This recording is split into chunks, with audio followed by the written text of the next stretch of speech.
The world is changing and so are we. We demand more from ourselves and more from our travels. New places, new experiences, the chance to make the most of our free time and our time on the planet. This is the series that's here to help you make the most of your travel.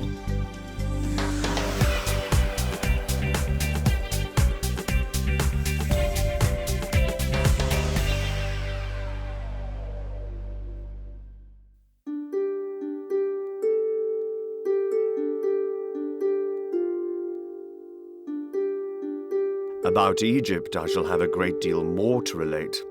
More monuments which beg a description are to be found there than anywhere in the world.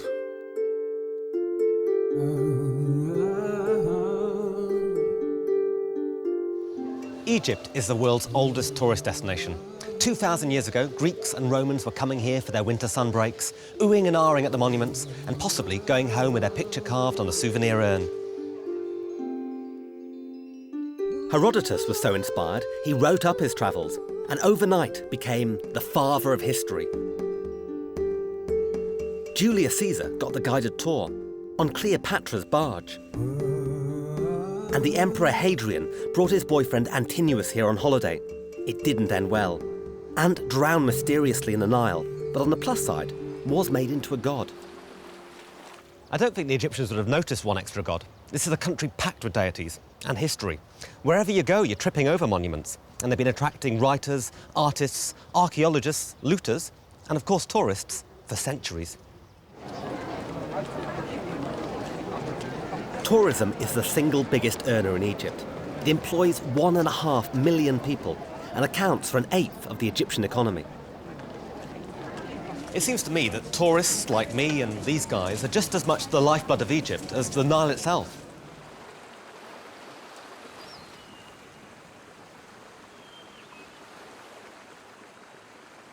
It flows through old hushed Egypt and its sands, like some grave mighty thought threading a dream, and times and things, as in that vision, seem keeping along it their eternal stands. The Nile is the longest river in the world, and the ancients believed Egypt was her gift. They weren't far wrong, because without the river and its annual inundations, Egypt wouldn't exist. The ancient Egyptians described their country as the Red Land and the Black Land, and it's only when you get here you realise they weren't being poetic, they meant it literally. Over there's the desert, and look here. Look at that soil. Every year, the Nile bursts its banks, smothering the countryside for a couple of kilometres inland with rich alluvial silt. This is the Black Land, the fertile strip that makes Egypt possible. And out there, beyond the river valley, is the desert. A barren, dangerous place, inhabited by scorpions, cobras and jackals. The Red Land. The construction of Nasser's dam in the 60s means the Nile doesn't inundate anymore. But it still supports the country. An amazing 96% of Egyptians live along its banks.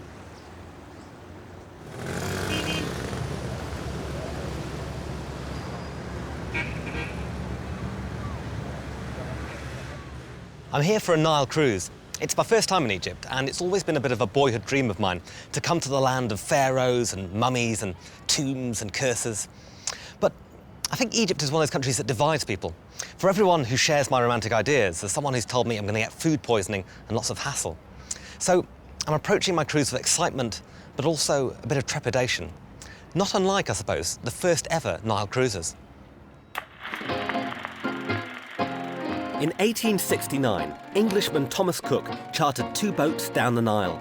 30 brave sightseers signed up. It wasn't all smooth sailing, though. Cook himself nearly drowned. But it was the beginning of the modern package holiday.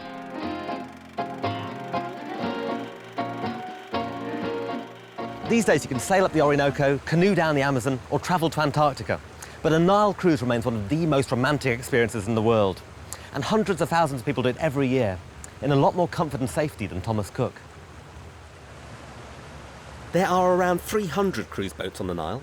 This is the Viking Premier. It's a fairly typical example of what you can expect from a cruise.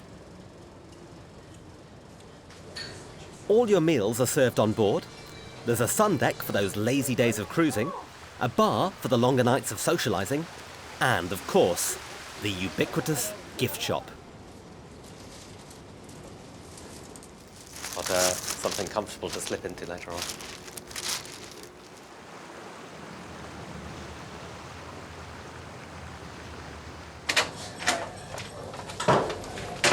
This is my traditional Egyptian galabaya gear. Now, the only problem with an outfit like this is where to put your room key. I've come up with a solution, but I think it might make it quite hard to sit down. OK, so it might look like a Demis Roussos tribute night, but if you think it's not your cup of tea, you'd be amazed how infectious it is.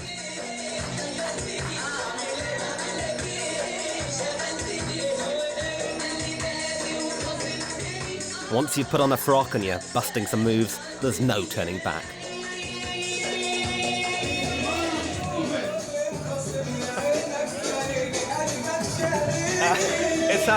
It's like Fame meets Cocoon in there.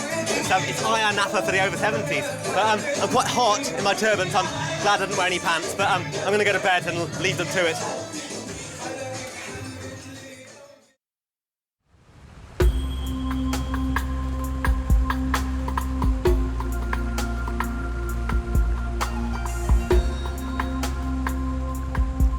I'm a bit of a fan of Agatha Christie, so I can't help think of images of death on the Nile as I cruise down it. But if you come here expecting 1930s sequins and glamour and Hercule Poirot, you might be disappointed. So far, there's been no sign of any murder. Thomas Cook may have popularised cruising the Nile, but some chose to stay ashore. The old Cataract Hotel in Aswan was a magnet for Europe's glitterati. It was here that Agatha Christie wrote part of her classic, Death on the Nile. Dame Agatha also spent time at Luxor's luxury layover, the Winter Palace. All the greats have stayed here. The Tsar of Russia, Winston Churchill, Jimmy Carter, Juan Carlos of Spain. It's still a ritzy address. More recently, France's Nicolas Sarkozy and Carla Bruni checked in. Back on water, all Nile cruisers follow a classic itinerary. Departing Luxor, they head south to the town of Aswan and Lake Nasser, then back to Luxor. The reason for this is simple. Between Aswan and Luxor are the vast majority of Egypt's monuments and temples. And let's face it, we've all come here for one reason, to feast our eyes on some serious antiquities. Pretty impressive. I shall never forget my first impression of the palace at Karnak. It looked like a house where giants live, a place where they used to serve up men roasted whole, à la brochette, on gold plates like larks. This is the Temple of Karnak. It was like the St. Peter's of ancient Egypt, moneyed, powerful and huge. It took 1,300 years to build. Now, if my builders took that long, I'd probably get rid of them. But to be fair to these guys, they were working on something of epic proportions. Land, temples, all told, covered an amazing 260 square kilometres. That's a big temple. The dramatic centrepiece is the hyper-style hall, a forest of pillars, 134 in total. Karnak was dedicated to Egypt's #1 god, Amun. Each year, the priests would carry his statue down this ceremonial way and then take it up the Nile for a little romantic holiday with his wife, the goddess Mut.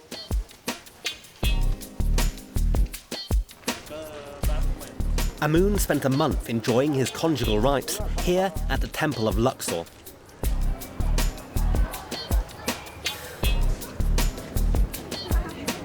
Look over here, this is one of the best bits of Luxor Temple. Up there is a tiny mosque, and if you're wondering why those doors are so high up, it's because when the mosque was built in the 14th century, it was sand right up to there. The whole of the temple was covered in sand, and it wasn't discovered until the 1800s. They dug it out, and that's why it's so well preserved. Self-preservation, of course, was a big thing for the ancient Egyptians, especially after death. On the west bank opposite Luxor is the Valley of the Kings, and royalty chose this grubby little gulch as their eternal resting place because it was all part of a cunning plan. Now, the pyramids might have been good for impressing the neighbours, but they weren't the subtlest way of hiding your worldly goods for the afterlife. Over the years, most of them were broken into by looters. So wind forward a few centuries, and the pharaohs decided to bury themselves here, in this little valley hidden away in the hills. And there was no danger the men who worked on your tomb would let the mummy out of the bag, so to speak, because you had them done in.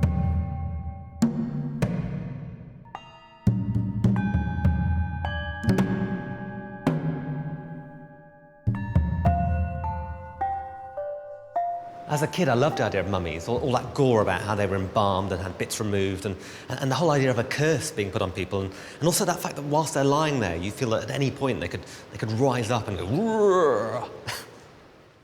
Here at Luxor's Mummification Museum, there's not much sign of movement. Everything's under wraps. And I mean everything. The Egyptians were obviously passionate about prepping the afterlife. Organs stashed in jars, and surprisingly, the brain whisked out and thrown away, while the heart was kept. The reason that they threw the brain away but kept the heart is because they believed that the soul resided in the heart. So, like Celine Dion, they believed the heart would go on.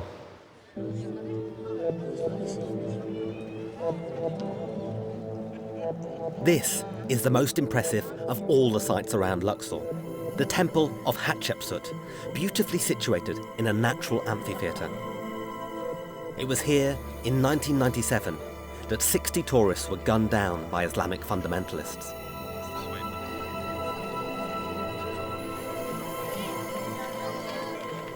It's shocking thinking about something so terrible happening here in what is probably the most breathtaking site on the West Bank. It definitely casts a shadow, but the result has been that the Egyptians are incredibly security conscious. Everywhere you'll go, you'll see a big security presence. Tourism is the country's lifeblood, and they want you to feel safe.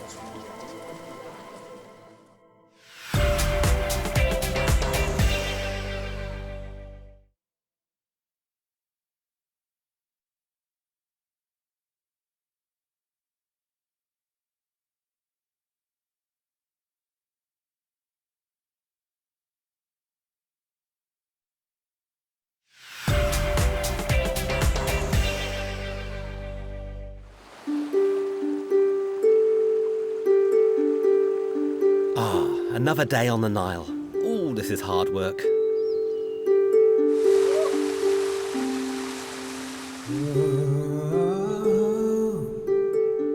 The temples and tombs drift by. At Edfu, we're treated to the best preserved temple in Egypt, built by the Ptolemies, the family of the famous Cleopatra.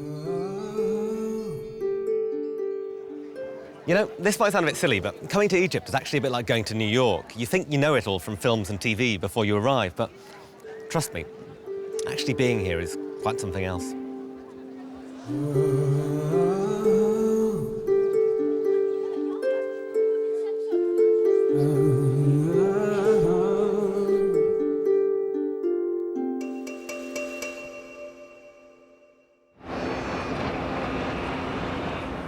We've arrived at Aswan, Egypt's southernmost city on the first cataract.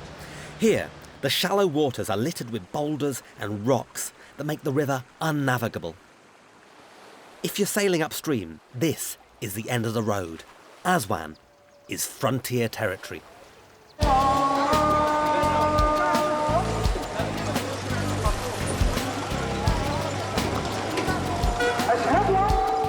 Like all frontier towns, Aswan is a real mix of different cultures. You get a sense that this is where the Middle East meets Africa. Sudan is just to the south. All around you, you can feel the diversity of Egyptian society. This is a Coptic cathedral. 3% of Egyptians are Coptic Christians. The word comes from the Greek for Egyptians, and it reminds us that between the 4th and 7th centuries, Egypt was a Christian country, the birthplace of monasticism.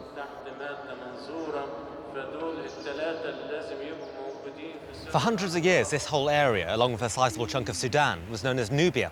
And today, most of the people in Aswan are Nubians. I'm on my way to visit a traditional village, on camel. Woohoo, here we go. Woohoo!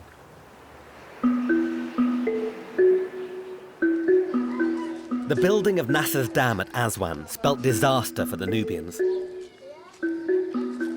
Their homeland was flooded, and the people dispersed to other parts of the country, or resettled in villages on higher ground. Their way of life never recovered. Shukran.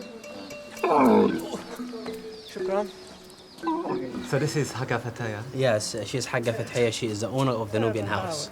Do I say salam? Welcome. Thank you very much. Thank you very much. So, Yasser, can you ask her, does she miss her old way of life? هو بيسألك هل أنتوا لما اتنقلتوا من ورا السد العالي وجيتوا هنا هل أنتوا فقدتوا بيوتكم وزعلتوا عليها؟ I miss the houses we had behind the dam. They were much bigger, and life was much quieter. Here it's busy and crowded. Also, we don't live as one family anymore. There are relatives scattered here and there. Nubians always lived as one family, eating together, celebrating together. That's all changed. So their way of life has changed, and I guess also their way of making a living. We're losing our traditions. We always wore black in the home and outside it. Now our children want to wear all different colours: red, yellow, white. Our gold jewellery's always been traditional Nubian designs. Now the youngsters want to wear different designs, like the women in Cairo. They see it on the television. They know more about the outside world, want to be like European ladies. Before, they didn't know anything but Nubian life. Do you feel sad that you've lost your old way of life? At the beginning we were sad. Now we're happy. So, Haga Fataya, how do you feel about tourists like me coming and poking around your house? We're happy about the tourists. We depend on them. Most of our men, our husbands, sons and brothers, work on the feluccas, motorboats, cruise ships, or as waiters. Their lives depend on tourism. They used to be farmers, but they no longer have the land, so they work in tourism. She is saying she is very, very happy because you are here and she wants you to come here every day. Every day? I'll take you up on that. Thank you very much.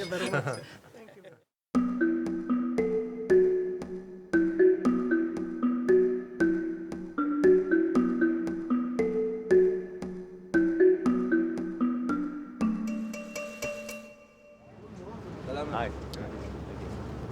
The building of the dam and flooding of Lake Nasser didn't only affect the people. Some of the country's greatest monuments were also under threat. 18 temples would disappear beneath the waters. The 1960s saw a feverish international program to rescue them. All looks solid, stately, perfect. If a sound of antique chanting were to be borne along the quiet air, if a procession of white-robed priests were to come sweeping round, we should not think it strange. Unfortunately, the experience Amelia Edwards described is lost to us. The achingly pretty Temple of Isis on the island of Philae has been rebuilt on a new landscaped outcrop. The real Philae is lost beneath the waters. And if you think this is impressive, how about rebuilding a whole mountain?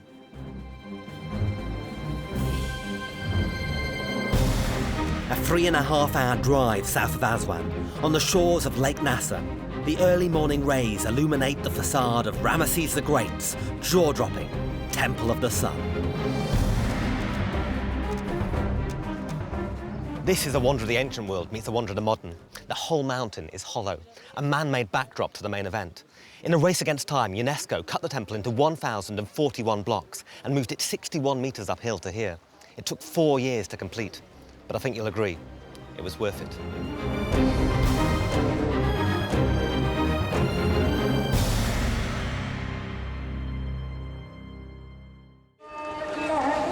The tombs and temples can be deceptive. Time doesn't stand still here. In Cleopatra's day, Egypt's population was only 7 million. This was the richest country in the Mediterranean. Today, 76 million people live here. That's a huge burden for a country where 97% of the land is desert. Many visitors complain of hassle. To understand it, you have to understand something of daily life in modern Egypt. A lot of people seem to be leading very basic lives. As I've been travelling along, I've spotted scenes on the riverbank which could have come from any century. It seems, actually, and it hasn't changed much in that sense. People living in farms, still following the same ways, People, they live much simpler life here, much slower rhythm. People are more relaxed here. Also, if you think people are like, they seem like poorer, that most of the Europeans, they come here and think, oh, they are poor, they don't have enough to eat. No, they have enough to eat. So what would an average Egyptian earn a day? If you look at it, like 600 Egyptian pound a month, so 20 Egyptian, like €3 per day. €3 a day? And how much would a pint of milk cost? Pint of milk, let's say, will cost at least €2. So a lot of people aren't earning enough to get by on, and then tipping becomes very important. It is so important, especially if you work in tourism. People expecting to be tipped. And tipping could be, let's say, 50% of their income.